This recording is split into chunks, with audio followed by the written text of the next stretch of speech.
Today, we're ripping out this old sink and upgrading everything. New shutoff valves, clean setup, no more leaks. Let's get started and fix this mess once and for all. Step 1. The leak discovery. This towel's soaked. Turns out the leak's coming from this self-tapping saddle valve feeding the fridge. These things are trouble. They rust, leak, and make a mess.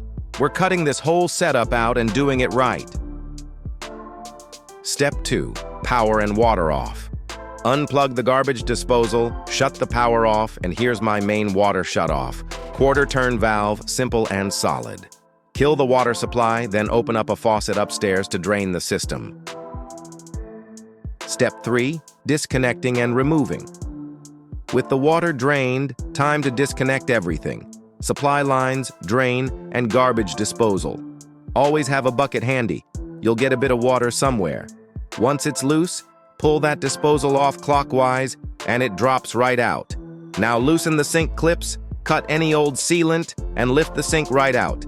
This one came out clean. Step 4. Clean up and prep. Clean off that old plumber's putty and gunk. This sink's been leaking for a while, so we'll sanitize everything before installing the new one. Step 5. Cutting out the old valve.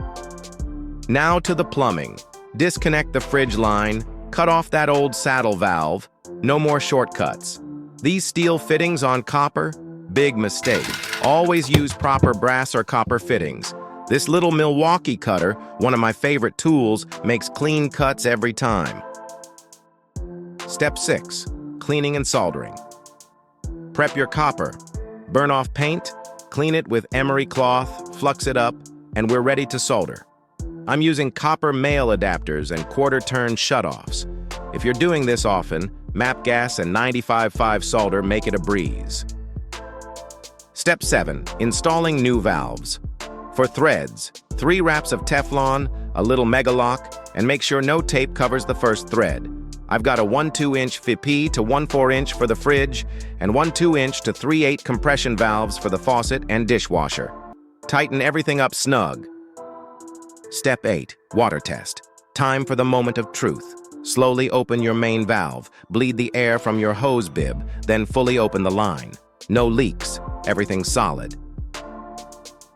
And that's how you remove an old sink and install brand new quarter-turn shutoffs. No more leaks, clean setup, ready for a new sink.